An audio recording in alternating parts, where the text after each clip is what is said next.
Hi everyone! So today I'm going through the products that I was really excited about, but they just ended up disappointing me, or they didn't really work out as well as I thought they would. So the first one I'm going to talk about is this Physicians Formula foundation, and I am posting, or might have posted by this time that this video goes up, a declutter video, or sorry, not declutter, but a foundation collection where I talk more in depth about this foundation. But a gist of it is that the color match is really off, and I bought this when I was visiting another country, and the color selection at that store wasn't that great, but I just really wanted to try this one out because it was new at the time, so I bought it on a whim and on impulse, and I regret it. I can't wear this ever because I have a neutral undertone, and in the warmer months I have a more yellow warm undertone, and this is very pink on me, so when I wear it, it looks very pink and gray and ashy. I've tried to use it as a under eye concealer to brighten up my under eyes, but it doesn't mesh well. I'm going to be keeping it a little bit longer just in case I want to mix it with my darker foundations to kind of lighten things up, but I'm not a fan of the color, and I'm not a fan of the formula as well. I don't understand if this is supposed to be a matte foundation or if it's supposed to be a dewy foundation, because I've experienced both with this. I've had makeup days where I look extremely oily and greasy and dewy, but I've also had days where it emphasizes all of my dry patches. So again, that could be just my skin on those days, but I have a very consistent skincare routine and I don't stray away from it. So I'm a little confused as to why there's so much variation in how this foundation wears. If you've tried this foundation, let me know down below in the comments what you think about it, and if you guys totally agree with me or if you think I'm crazy right now, because I don't understand how to make this work. Okay, the next product is a Huda Beauty Obsessions palette. I have all of her Obsessions palettes, and I have a YouTube video going through all 6 of them. I will link it up in the cards as well as in the description box down below. But this palette I hate it. I hate this palette. First of all, I ordered this off of Sephora when it was released, and it got shipped to me all broken, and I was too lazy to really ask for a replacement because I didn't really like the palette when I got it, and for some reason I think I bought it because I wanted to have a full collection, and because for some reason I thought I would use these colors. Don't get me wrong, the colors are very beautiful, but the thing is that they suck. I cannot build them up on my eyes whatsoever. They are so patchy, they are so dry, they have so much fallout. They suck. Okay, and please don't tell me I got a bad palette or anything. I don't believe in that crap. I don't believe in the whole making an excuse for a company that their palette is, oh, part of a bad batch. Like, no, you need to have quality control. You need to make sure all of your palettes are good before you send them out for consumers to buy. So there's no excuse for why this palette sucks. I love the shimmers in her original Obsessions palette, especially the Smoky Obsessions. That's my favorite. The shimmers in there are beautiful. This one sucks. I have nothing else to say about it other than I hate this, and I cannot wait until I am able to get rid of this. Okay, the next product, you might be shocked because I feel like a lot of people like Colourpop stuff. And I do, don't get me wrong. I think they have really good quality for being so affordable. But this palette, the Yes Please palette, never really won my heart over. Now, when this was released, I was so excited. I was like, oh my gosh, this is the first actual like palette that Colourpop is releasing, and it looks so amazing. And I waited 10 a.m. Pacific Standard Time just to get this palette, and I was so excited when I got it. In the mail though, initial impression, it's tiny. This is my hand, you can see how small it is. But just aside from that, I never reached for this palette. I know it's all warm tones. On the top row you have your like matte like shade for all over the lid, a bright orange, a kind of peachy color, and then like a shimmer. And then you have some more matte transition shades, a yellow right here.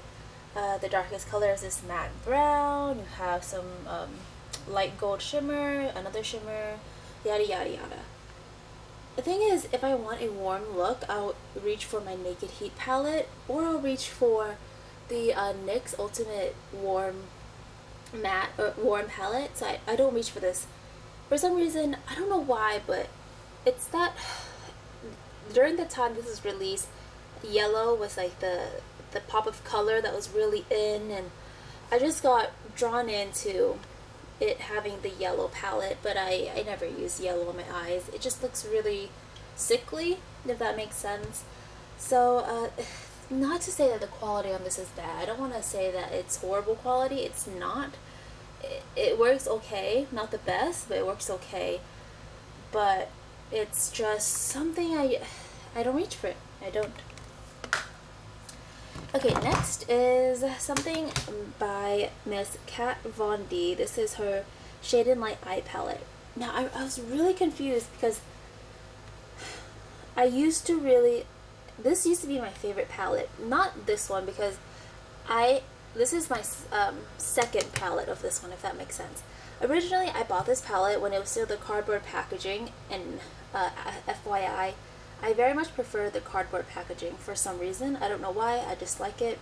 Maybe because it folds back all the way and this one doesn't. But anyways, I digress. So I liked that palette a lot. It was my go-to neutral palette. I loved all the looks I got from it. I used every single quad. Oh, I should open it for you guys to see, so you know what I mean when I say quad. So they have a neutral quad, cool tone quad, and a warm tone quad. Loved all of them. And then I gave it away because I was like, nah, I don't really need it. And then I really longed for it again. So my boyfriend bought this for me. And for some reason, I never use it. I never, ever, ever use it. Is it because my eyeshadow collection grew a lot? That could be a reason. But I just don't reach for this.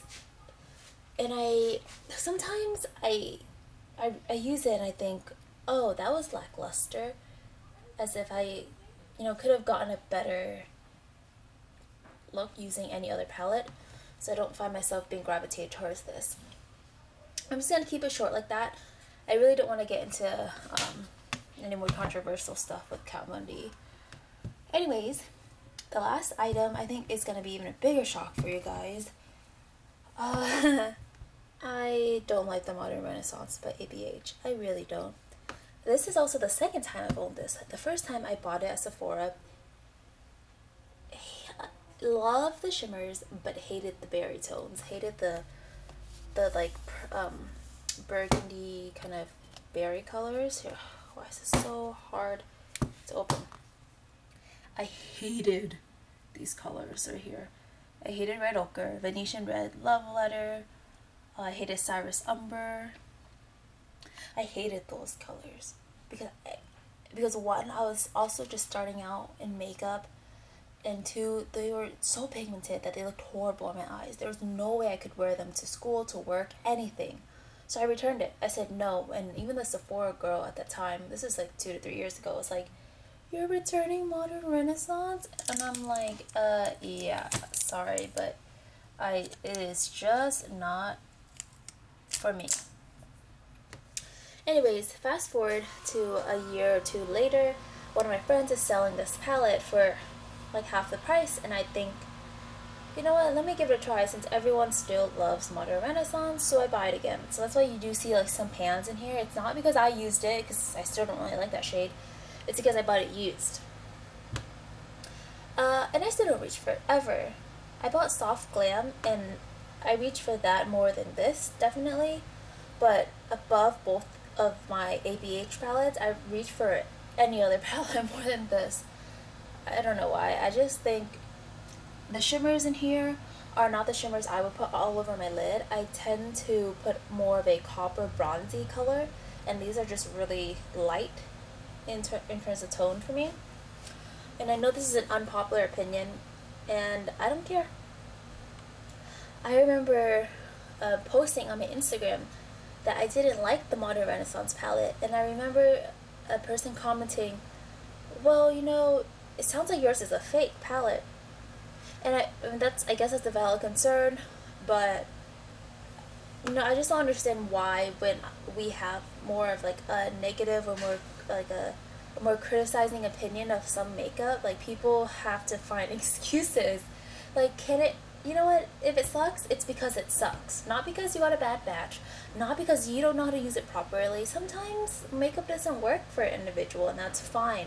Or sometimes makeup just sucks in general to you, and that's fine. So sorry, this is kind of like a rant, but I find that with the market being so saturated,